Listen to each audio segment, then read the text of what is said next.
Welcome to Alanis Business Academy. I'm Matt Alanis, and this is episode 137, How to Deliver an Effective Presentation.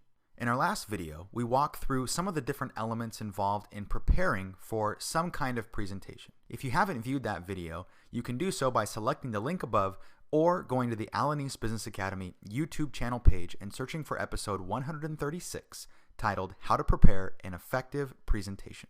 In this video, we're going to discuss some helpful tips to improve your delivery. Regardless of the content of your message, the audience won't pay attention long enough to really appreciate it unless your delivery is polished and professional. This certainly highlights the importance of practicing the delivery of your presentation, which we discussed in last week's video. But what can you do during the presentation to really enhance the overall effectiveness of your communication efforts? The first element to any attempted communication is to grab the attention and interest of the audience. This helps to set the tone for your presentation and build rapport with your audience. Beginning a presentation with, "My name is Matt Alanis and I'll be presenting my SWOT analysis," fails to accomplish this. Instead, try beginning with a shocking statistic, a question to get the audience thinking, or maybe even a short applicable story that ties in with the content of your message. Starting with a rhetorical question like, "Why should a suicide bomber buy life insurance?" is particularly effective because the answer isn't obvious and encourages the audience to listen with the hopes of discovering the answer. However you choose to kick off your presentation, be sure that it relates to the content of your message. The second element to incorporate into the delivery is some kind of blueprint, which is designed to give the audience the structure of your presentation. With a blueprint, you communicate to the audience what you intend to cover so that they know what to expect. In addition to being a common courtesy, this also helps the audience understand your topic and see how it will fit together at the end. With regards to the actual delivery, you'll want to come across as polished, but not to the point as if it sounds like you're simply reading from a script. Speaking in front of a live audience should come across as natural, and referring to note cards or even a script will likely affect your ability to speak naturally.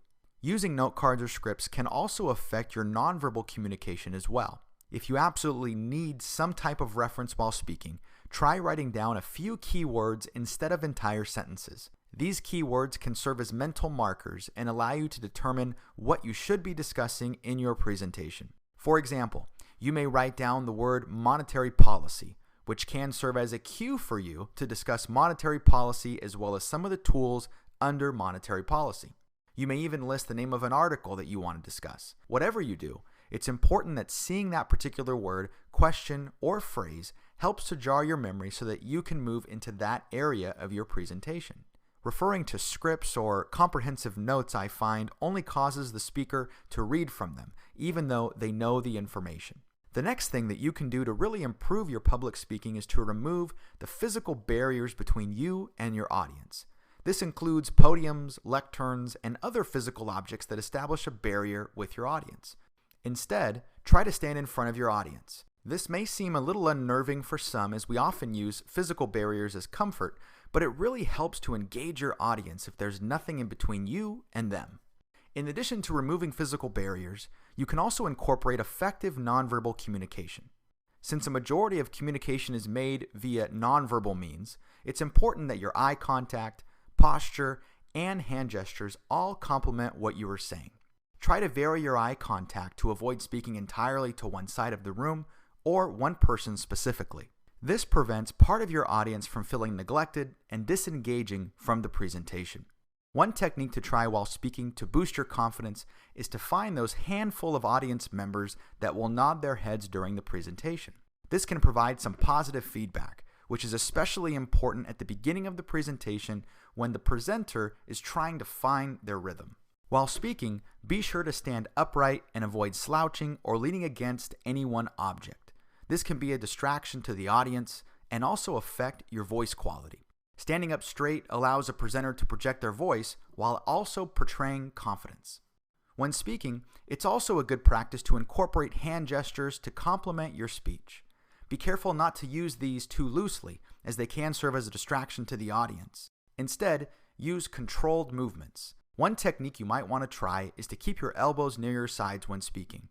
This prevents the speaker from flailing their arms about, which is likely to be a distraction to the audience. For examples, conduct a quick search online of some notable speakers to get a feel for what types of mannerisms they use and model your own after these. The last thing to keep in mind related to nonverbal communication is your actual movements. Standing in place during the entire presentation is likely to affect your audience's attention. Instead, try to move around the room.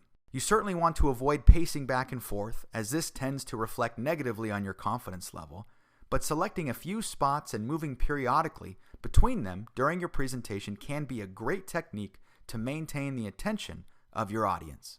Regardless of how you present information, the best thing that you can do is to treat the entire experience like an experiment. So don't be afraid to try something new and then evaluate the effectiveness of that particular change.